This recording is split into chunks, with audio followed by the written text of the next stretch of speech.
This is Ham College, episode 104 for September 1st, 2023. Ham College is brought to you by ICOM. Keep your competitive contesting edge with ICOM. ICOM's high-power base stations cut through pileups, letting you work the bands and record those contacts. Contest from the comfort of your home or remotely with the RSBA1 app. Heard it, worked it, logged it.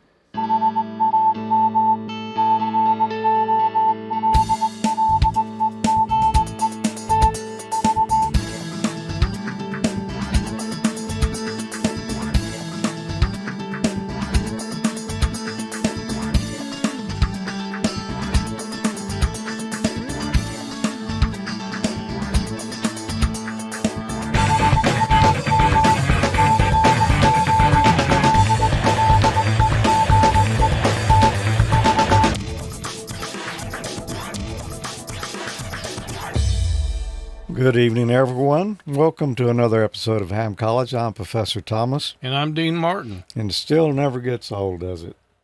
Not to me. Yeah. I'll have to ask the people out there.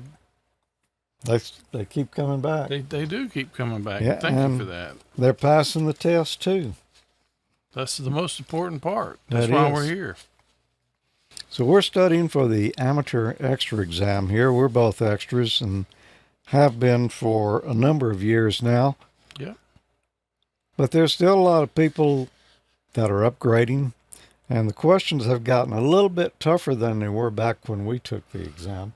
I'll say. So it's good for us to study this stuff again, too. Yeah, except one of us don't really study much, so. Well, but I'm going to learn you as we go along. I'm going to school you. I notice you're wearing the colors tonight, the Hawkins Middle School. Yeah. I understand there's a new season of Stranger Things coming. Yeah, I don't know when it's coming, but sometime soon, I think. Yeah, they probably have children by now. Yeah, no kidding. They probably do. They're getting a little older, but probably not in middle school anymore. No. But it's still a pretty cool shirt. The first season's still the best. What did we talk about last month? Do you recall? Let's see if I can remember. Yeah, I think we talked about digital signals. Something's telling me it was digital signals, digital communication modes. Maybe a little information rate versus bandwidth and error correction stuff in there too. Best I recall. Certainly we can use all the error correction we can get. Yeah, they're pretty good in the chat room about that. So if you're watching and you're not in the chat room, join them for the error correction. This month we're going to be talking about keying defects and overmodulation of digital signals, digital codes, and spread spectrum. Uh-oh. Yep. It's even hard for me to say that sometimes. So, yeah, well, it might be hard for me to pass tonight, so we'll see how it goes. I usually ask you the first one. Yeah. So, why don't you ask me the first one tonight? Why are received spread spectrum signals resistant to interference? A, signals not using the spread spectrum algorithm are suppressed in the receiver. B, the high power used by a spread spectrum transmitter keeps its signals from being easily overpowered. C, the receiver is always equipped with a digital blanker. D, if interference is detected by the receiver, it will signal the transmitter to change frequency. Why are received spread spectrum signals resistant to interference? Well, let's start at the top here. A, signals not using the spread spectrum algorithm are suppressed in the receiver. Let's say that's a possibility. Let's see what else we got. B, the high power used by a spread spectrum transmitter. We can stop right there because spread spectrum doesn't use high power. So we're going to say it's not B for sure. C, the receiver is always equipped with a digital blanker. No. D, if interference is detected by the receiver, it will signal the transmitter to change frequencies. No. So I'm going to say it's a signals not using the spread spectrum algorithm are suppressed in the receiver. I think it's A. So maybe a little explaining? That would be good, because I'm not sure that I understand exactly why that's the case. Well, that is the case, and you'll just have to take my word for it. Is that the explaining you're going to do? I'm going to actually do a little more explaining than that. Okay. Spread spectrum generates a signal deliberately spreading over a wider bandwidth. Spread spectrum techniques are used for the establishment of secure communications, increasing resistance to natural interference, noise, and jamming, to prevent detection, to limit power flux density and satellite downlinks, and to enable multiple access communications. Efficiency of a modulation scheme is normally higher when a narrower bandwidth carries a large amount of data. Spread spectrum does exactly the opposite. The signal is spread over a very wide bandwidth by varying the carrier frequency at a fast predefined spreading code sequence. The power density of the signal is very low because it's spread over a wide range. A normal receiver will see the spread spectrum signal as wideband noise. The signal may be below the noise floor of a conventional receiver and thus undetectable, while a spread spectrum receiver will still receive it. A spread spectrum transmitter and receiver both use the same spreading code, so the receiver tracks the very narrow transmitted frequencies and ignores others. This will prevent a much stronger non-spread spectrum signal from interfering with the desired narrow carrier signals. Using different spreading codes, several different spread spectrum signals can occupy the same frequencies simultaneously. CDMA, code division multiple access, is an example of this. So if we're looking at the picture there, the normal signal, that would be, like we're talking about a narrower bandwidth carrier. And then down in the sort of bluish green color, that's simulating a spread spectrum signal. And it's not all occupying that wide bandwidth there continuously. It's moving around and putting the carrier in different spots in that bandwidth there. And so the signal level is so low that a normal receiver doesn't even notice it. It's down at the noise floor. But a spread spectrum receiver that knows what frequency to look at can detect it, and it'll ignore a stronger signal on there. Yeah, it makes sense. After when I said that I didn't really quite get it, and then right about the time you started talking, it kind of clicked on me about what it's You got it. suppressed. Yeah. Yeah, in the receiver. So I understand that.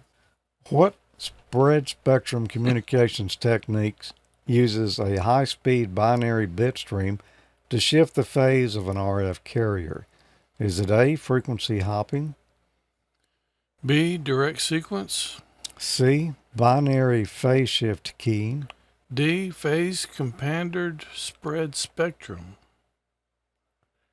What spread spectrum communications technique uses high speed binary bit stream to shift the phase?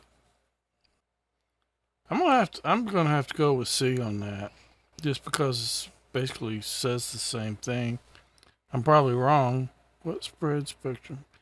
I'm going with C. Okay. You got a 1 in 4 chance. That's true. 25% chance. Chat room. I'll see A, some B, C's. C. So My initial was to say A, but then I got to reading them, and C is just like, it's probably a setup answer, so I'm probably going to regret it. it actually is a setup answer, I think. Oh, wow. I was completely wrong. Everybody was wrong. B, well, one person got it. Chip got it. Oh, Chip got it. Of course, I figured Chip would get it. You'd expect Chip would get it. It's hard to stump Chip. Yep. Some splaining? Please. While there are several methods to produce spread spectrum signals, because amateur radio is not allowed to encrypt transmission, only frequency hopping and direct sequence methods may be used. Direct sequence uses a very fast binary bit stream to shift the phase of the unmodulated carrier. Direct sequence is often used to transmit digital information. Two examples are BPSK, binary phase shift keying, and QPSK, quadrature phase shift keying. So why was your answer wrong if that's two examples? I want to file a complaint. Nobody's going to listen to it. No, Just like the probably other not. complaints I usually file. Yeah. That seems kind of strange. Yeah.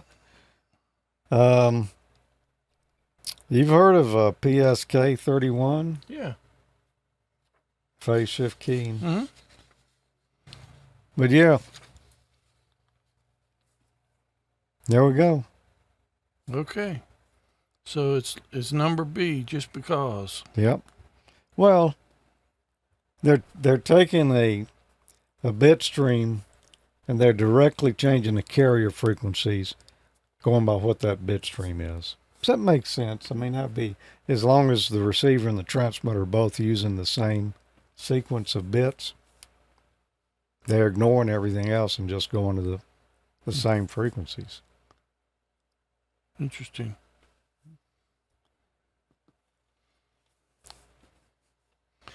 All right. It's your time for the buzzer, brother. How does the spread spectrum technique of frequency hopping work? Oh, I think we just had a little. A, if interference is detected by the receiver, it will signal the transmitter to change frequencies. B, if interference is detected by the receiver, it will signal the transmitter to wait until the frequency is clear. C, a binary bit stream is used to shift the phase of an RF carrier very rapidly in a pseudo-random sequence.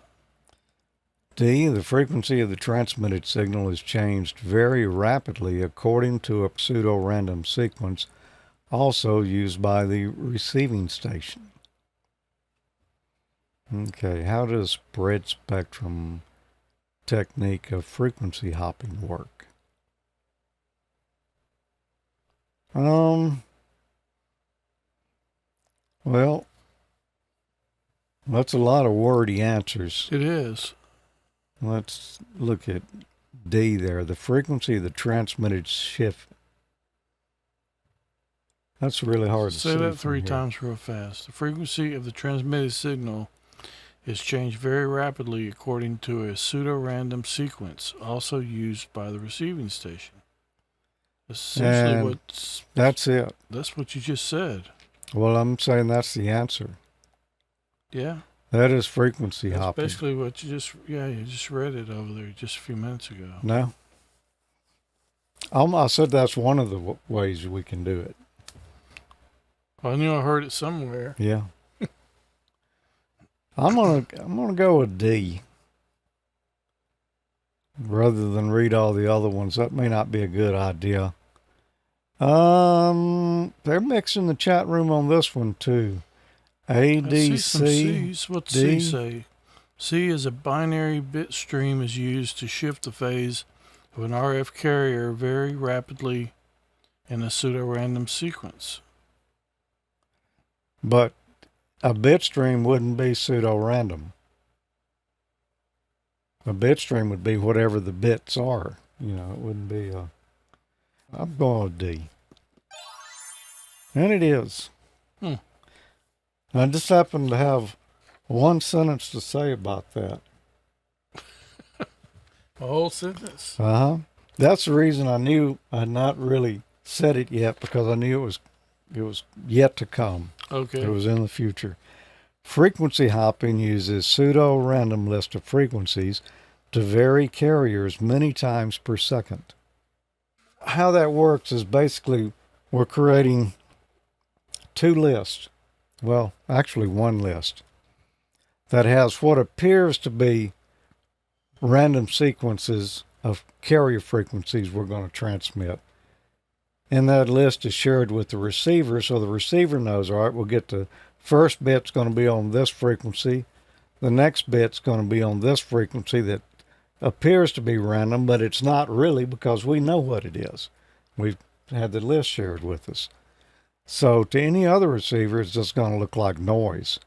But since both of them have these tables of sequences, the transmitter and receiver both know what frequency the next bit is going to be on. So it's frequency hopping. But since the list is shared, we both know where we're going to hop to. Yeah. Interesting. I say that a lot, don't I? I catch myself saying, but it is kind of interesting when you think about it.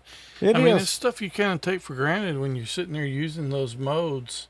Yeah. Like, I've kind of often wondered why that frequency changed like that on some of them. You can see it on the display. Oh, yeah. Yeah.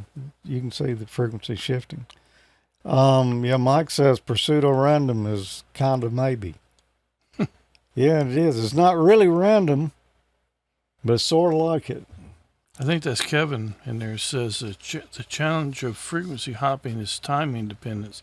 And it is really important that they are synced up exactly. That's why those softwares usually sync up to the one of the time clocks of the internet. Yeah. Frequency hopping or direct sequence, either one, timing has got to be right on the money. What is the primary effect of extremely short rise or fall time on a CW signal? A, more difficult to copy. B, the generation of RF harmonics. C, the generation of key clicks. Or D, limits data speed. The primary effect of extremely short rise or fall time on a signal, CW signal. Copy.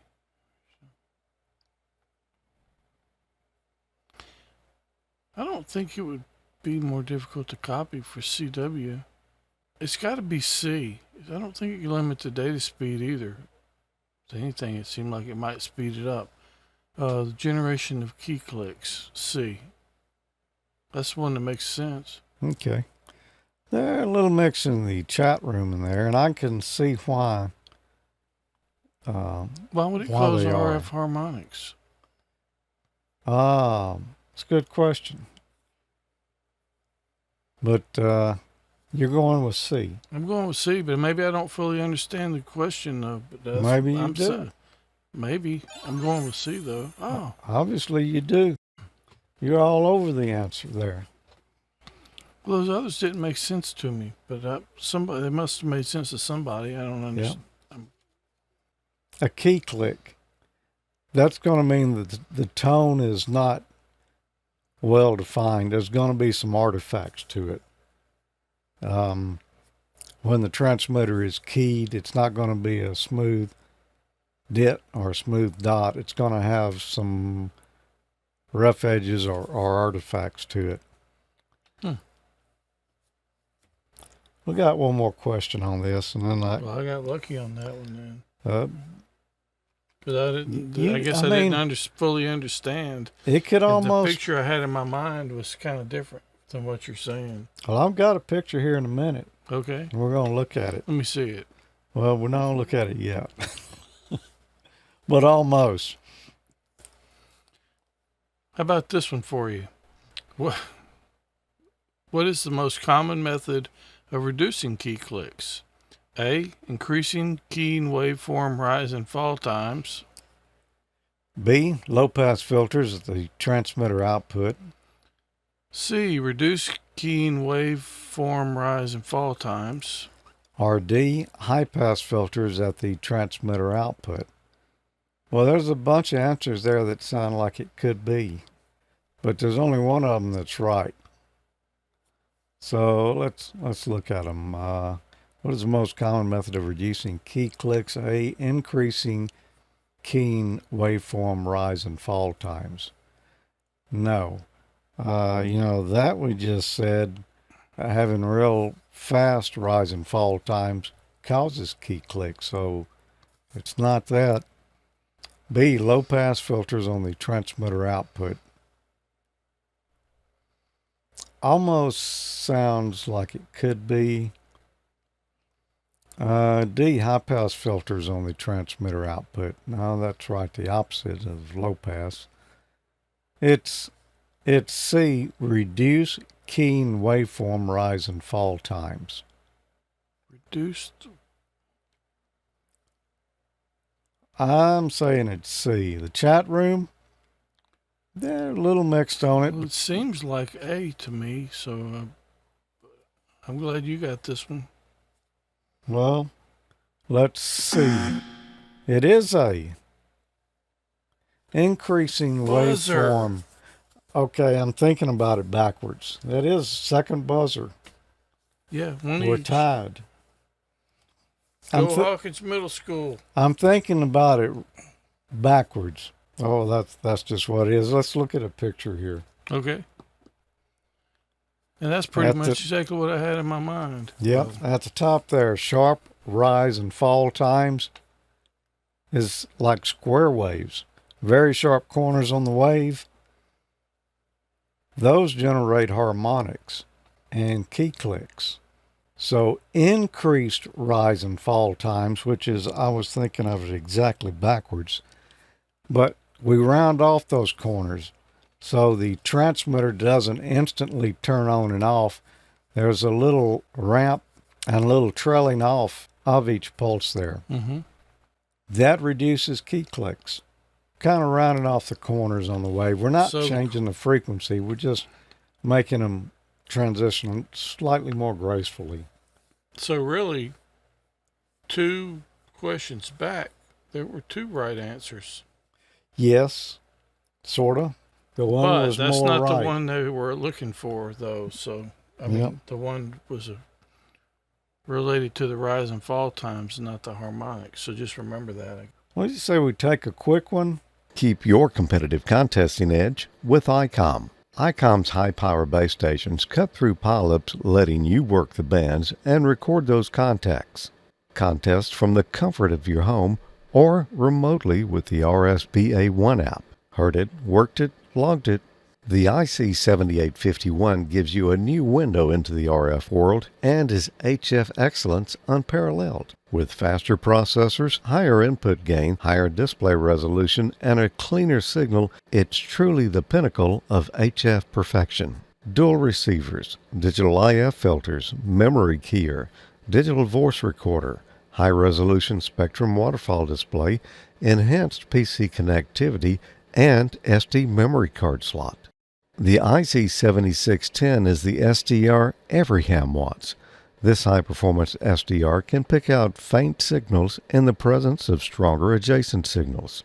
The ICOM IC7610 is a direct sampling, software-defined radio that has changed the world's definition of an SDR. RF Direct Sampling System, 110 dB RMDR, independent dual receivers, and dual digicell.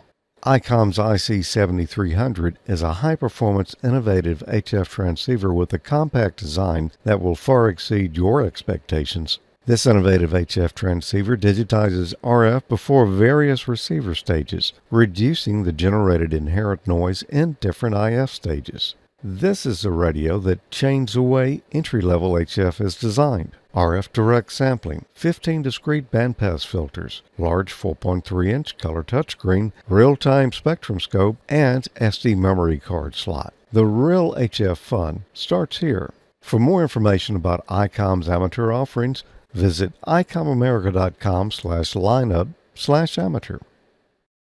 What do you say we give away something? How about this shirt? I found this nice shirt. It's a really nice one. Ham Crew t-shirt from ICOM. Look just as good when you leave in the Ham Fest as you did when you got there. As a matter of fact, there was a couple that came up to me, introduced themselves. I think you were there. And said, look, we got our swag on. And they showed both sides of their shirts. They sure did. You know, Jesse would probably stick a little something extra in that box if you win. Yeah, he's a good guy. I wouldn't be a bit surprised. Yep. So, they're good. They're great t-shirts. I love mine. Actually, I almost wore the green one tonight, but I always feel funny in front of the green screen. You never know, do you? It's the luck of the draw on wearing green. We drew a Winner winner chicken dinner? just moments ago. Who might it be? It's someone we've seen in the chat room quite a bit here. It's Francis Flynn, KM1Z. I've been watching since almost the beginning. I've enjoyed it all. Awesome. Congratulations. Fran, you're going to be the best dressed ham at the next Ham Fest. Be sharp when you get there and when you carry all your new gear out. Congratulations. If you would like to win that, there is a way that you might possibly win next month. Yeah, that's pretty easy. Just send us an email at hamcollege@AmateurLogic.TV. You don't have to put a note in there or anything else. Just basically send that. If you want to put a note in there, we always like to read them, but it's not required. It gives us a little extra something to talk about. We always need something to talk about. I got a question for you. Uh-oh. Maybe I answered it. What is the advantage of including parity bits in ASCII characters? Oh. A, Easy. faster transmission rate. B, the signal can be overpower interfering signals. Yeah, read that again. Yeah. B, the signal can be B, the signal can overpower interfering signals. C, foreign language characters can be sent. D, some types of errors can be detected. What is the advantage of including a parity bit in ASCII characters? Have we talked about parity bits? Last time. Was it last month? Last I episode. just can't remember if it was last month or the one before that. So, because I have somewhat of memory left, it's not completely gone, I want to say that it's going to be D, some type of errors can be detected. The chat room is all in concurrence on that one. They have great memories as well. I'm going to agree with you. And it is D. And you just had a memory that was a month old. Don't tell anybody. This is what you remembered right here. I think we all remember that just like it was a month ago. Yeah. At the address shown at the bottom of that page, you can learn more about the parity bit. You could go back and review the last episode of Ham College and find out, because that's what we talked about. Now, this next question here seems like maybe it was covered last month too, but I know it wasn't. What is a common cause of overmodulation of AFSK signals? A, excessive numbers of retries. B, ground loops. C, bit errors in the modem. D, excessive transmit audio levels. What is a common cause of overmodulation of AFSK signals?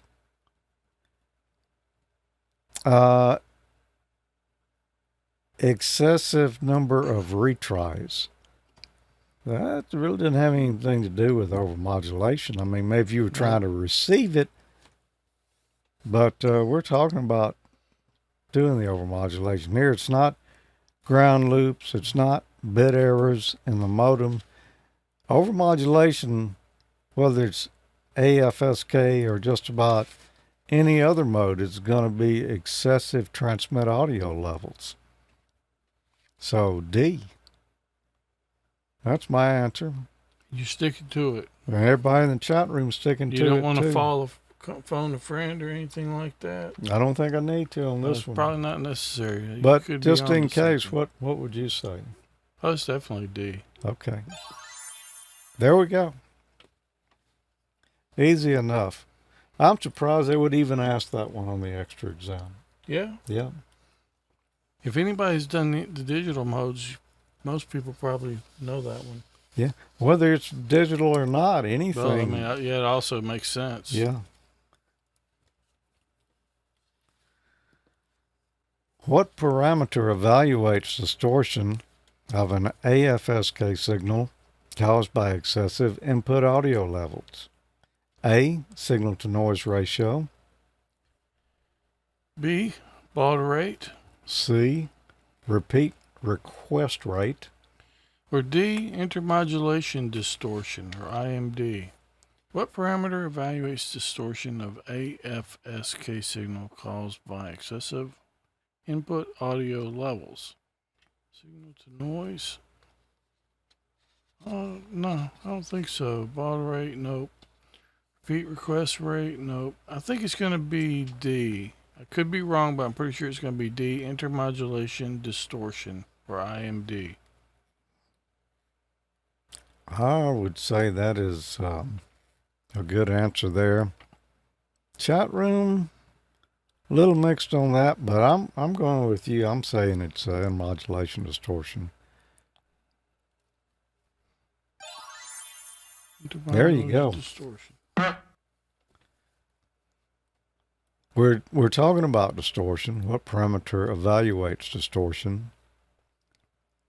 Signal to noise ratio is not distortion. That's just noise. Yeah, right. Yeah. Baud rate. That's not distortion. That's not how you evaluate the distortion. Repeat request rate.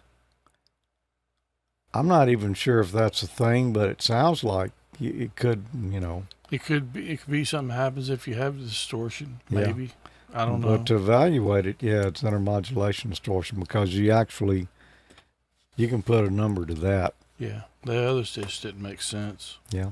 To me. Okay.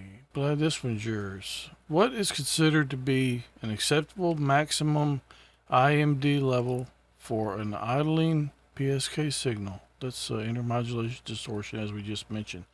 A, plus 10 dB. B, plus 15 dB. C, minus 20 dB. Or D, minus 30 dB. What is considered an acceptable maximum IMD level for an idling PSK signal? All right, I'm thinking idling PSK is, PSK, you can be typing while it's being sent. Mm-hmm. So if you pause between letters or words, there's just a steady tone there for a little bit.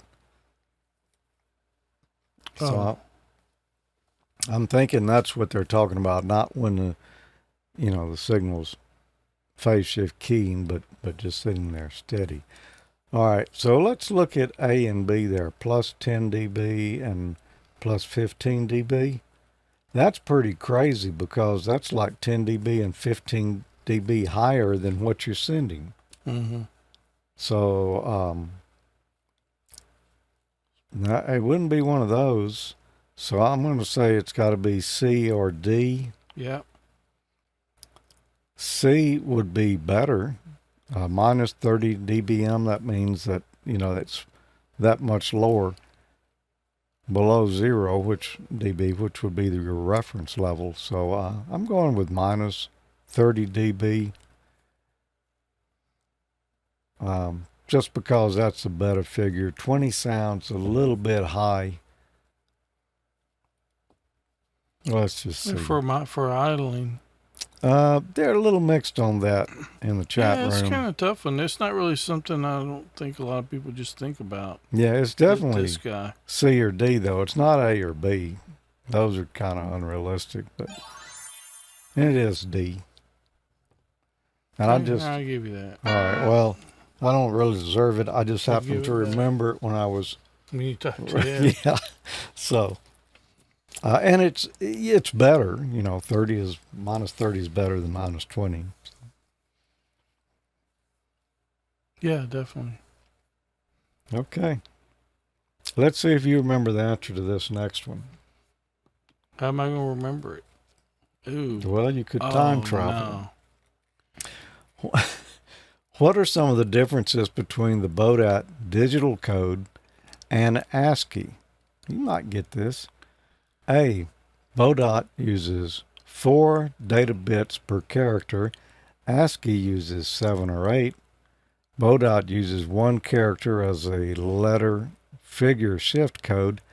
ASCII has no letter figures shift code. Man, you talk about wordy answers. Yeah. B, Baud uses 5 data bits per character. ASCII uses 7 or 8. Bodot uses 2 characters as letters / figures shift codes. ASCII has no letters, figures, shift code.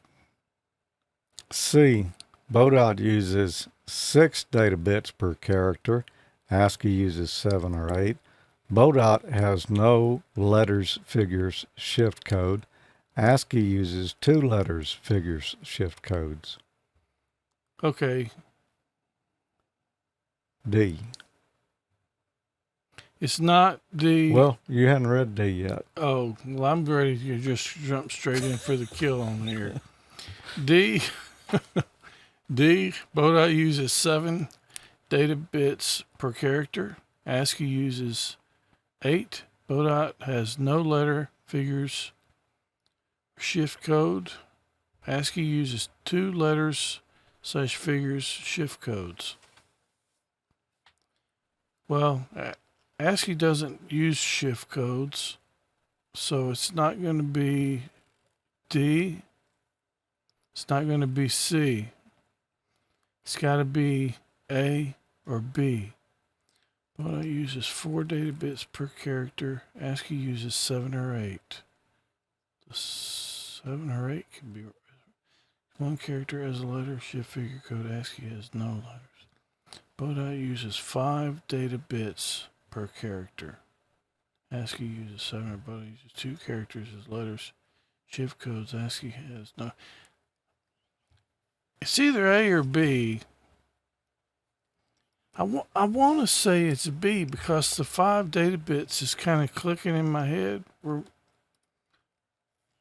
not key clicks like I got too fast of a rise time. B, 5 data bits per character. ASCII uses 7 or 8. True. But it uses 2 characters as letters or figures. Shift codes. ASCII has no. I can only get it down to A or B, and I want to say the 5 data bits per character is ringing a bell, but I could be mistaken on that. But I'm going with B. Okay. The chat room looks like those that answered were saying it was B. Number B. And I think that is a correct answer, and I would have got it wrong because I was going to say A. But let's see. Yep. Because I was thinking you wouldn't need 2 characters for letters, figures, shift codes, but apparently you do. So, yeah, that's a tough one. It's not something you think about every day. Yeah, and the only reason I got it is because I seem to remember the 5 bits from when we talked about this before. When was that? In the last, in the general? I don't remember. No, I think we talked about some of this last month.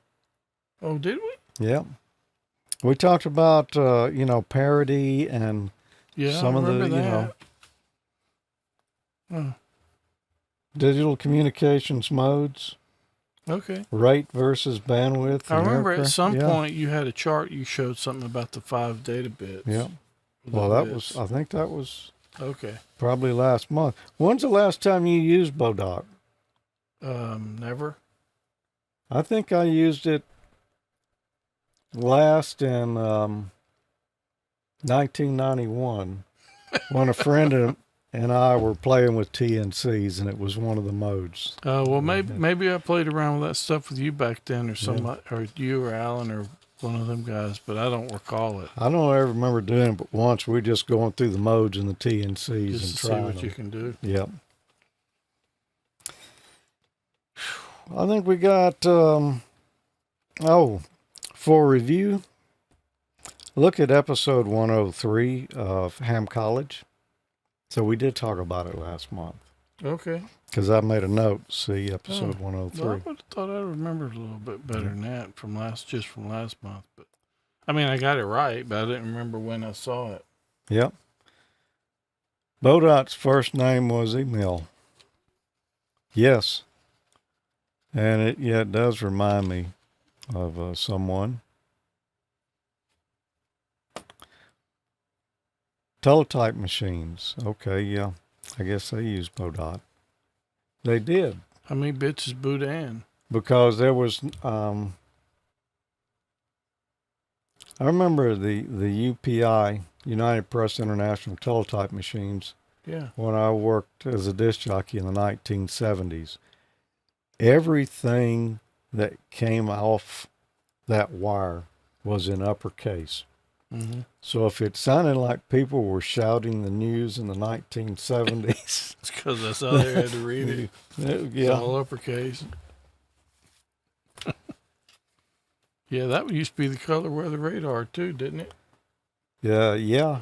Color Came- weather radar came in on, black Printed and out in white. black and white off Yep. of dot matrix. Yep. That's funny. One final question for tonight. Okay, what is one advantage of using ASCII code for data communications? A, includes built-in error correction features. B, it contains fewer information bits per character than any other code. C, it is possible to transmit both upper and lowercase text. D, it uses one character as a shift code to send numeric and special characters. Oh, this one's easy peasy. What is one advantage of using the ASCII code for data communications? A, it includes built-in error correction features. I don't think so. B, it contains fewer information bits per character than any other code. No, I know that's You not just right. proved that wrong. Just Yeah. the last question. D, it uses one character as a shift code to send numeric and special characters. No, it doesn't need a shift code because we have enough characters in You just ASCII. proved that on the last question Yep. too. So at C, it is possible to transmit both upper and lowercase text. C, that's my answer. That's what everybody in the chat room's saying. Well, everybody except Kevin, I think he was saying 2 bits is 25 cents. And he's right. Okay, it is C. And I kind of just gave that away when we were talking about the teletype machines. Yeah. That is all Well, the questions we for also tonight. gave it away when we went through the last question too, like I said. 'Cause, I mean, Yeah. Yep. and this was an interesting one. Again, I say that every time, but they are. If you break these things down, it's really some cool stuff in there. Some cool technology we think we're working with or playing with. And you really wouldn't. I mean, we were talking about Bodot and these different modes on the TNCs and all that I was using back in 1991. I was a technician. So I really hadn't thought about all the underlying mechanics that make it happen. Yeah. So You got your ticket in 91. I must have got mine in 92. I think you did, because I got mine in February. Jim and I did. Well, then I got mine in February the next year because I went to the hand That's test right. and got it. That's right, because I only gave them once a year in Jackson, I think. Maybe they gave. That's all I knew about it. That's all I knew about too. So I actually just renewed my license for the third time, 30-something years. I mean, I've sent in change of addresses. One time when I sent my change of address in, they actually changed my my renewal date for some reason. I have no idea why, but they did. So anyway, just renewed for the third time. yep, Hope I make it to a fourth. that's a goal. Yeah. We were talking a little before the show tonight, and we had a question about how many more episodes are we going to have before we're finished with the extra exam. Yeah, that was on the LogicNet. That was actually Tom. That okay? WA2IVD that asked. Well, I actually looked it up, and I don't think Tom's here tonight, so he will miss the answer, but maybe Marty will relay it to him. If we go by the same method we've been, which is roughly 11 or 12 questions per episode, which is one subsection out of the out of the question pool there. There are enough questions left that we will finish the extra exam studying in 9 months, which will be nine more shows. 9 more shows, which will be May.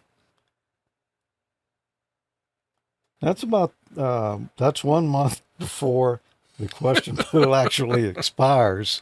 So go ahead and make your appointment now to go take your test that Saturday. Yeah, when we do that last episode on the extra exam, you need to find a test session quick. I actually I hope you're not just like only doing that many questions per month when you're studying. Yeah. A lot of people have already, they started out with us studying on the extra. They studied on their own and went ahead and passed the test since then. And we encourage that. Do extra study. Don't wait on us, because we kind of stretch out the studying a little bit. We're trying to get studiers. Yeah. There you go. Clearly. So that's it for this month. I said, how many caps and gowns do you think we need to order? How many what? Caps and gowns. That's a good question. I don't know. I know we got quite a few graduates. If we lease them out, though, we probably only need a couple between people. I don't know. Yeah, maybe just put it on, take your picture, and then go down there and hand it to the next one. Mm-hmm. Get your money back. We actually had a few people at the Huntsville Ham Fest this last, when was it? 2 weeks ago? Yeah. That come by. Their Ham College graduates as well. So quite a few of them out there. Yeah. What was I about to say? The next Ham College, September 29th. That sounds right. That works. Sounds about right. The next Amateur Logic, Friday, September 15th. That means the Logic Net will be Tuesday the 19th. And I will be in Pittsburgh, Pennsylvania that night. Yeah. Oh, you will? Yeah. Okay. Will you be able to join us? I could probably check in. I don't think I'd be able to call from the hotel. Okay. But yeah, I should be able to join you. Okay.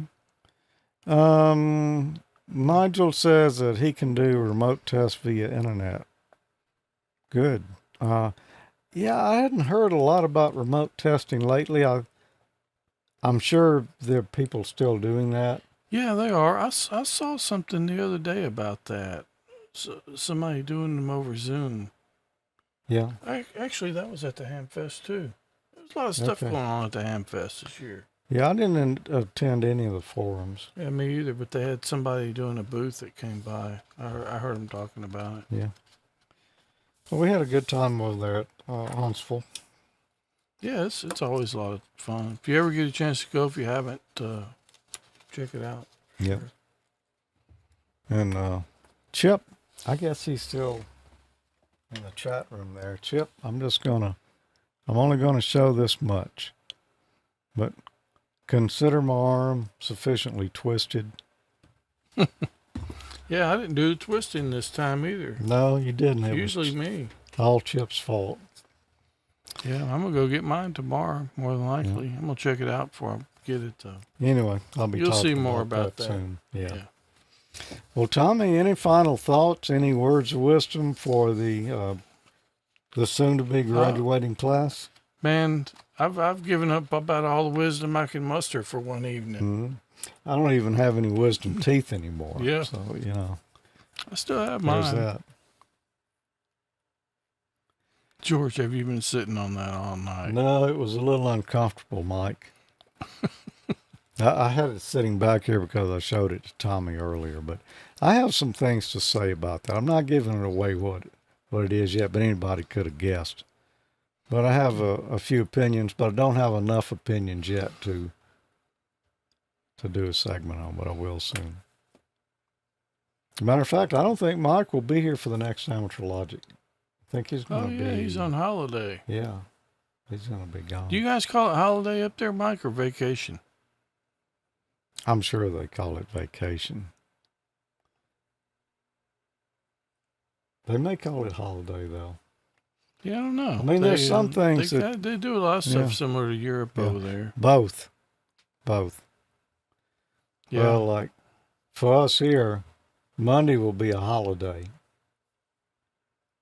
Yeah, but when you take your week off and you take your family to the beach or whatever you're going You're to do, on- they call that holiday Yeah. over the pond, over Oh. Nigel's part of the world. Yeah, it's vacation here. Yeah, I catch myself calling it both actually. Mike says mostly vacation. Yeah, I thought probably mostly. Mostly. I mean, there was actually a National Lampoon's Vacation, and there were some Canadians in that, I think. Was it? No, there wasn't. I don't think so. They didn't go on. No, they didn't have a National Lampoon's Canadian No. Vacation. Chevy, Although that would be interesting, though. Chevy Chase wasn't wasn't Canadian. I don't know about Beverly D'Angelo. No idea. I don't know. Anyway, I guess that's all I got to say about that. Me too. I think I'm gonna go find some supper. Yeah, I think I'm gonna turn the Wow, air that's- conditioner back on. That's a great idea. Yeah. It's hot, but it's not near as hot as it was last time we were in here. No. Yeah. All right. 7-3, everyone. 7-3, everybody. See you in a couple weeks for Amateur Logic. Love you. Sounds good.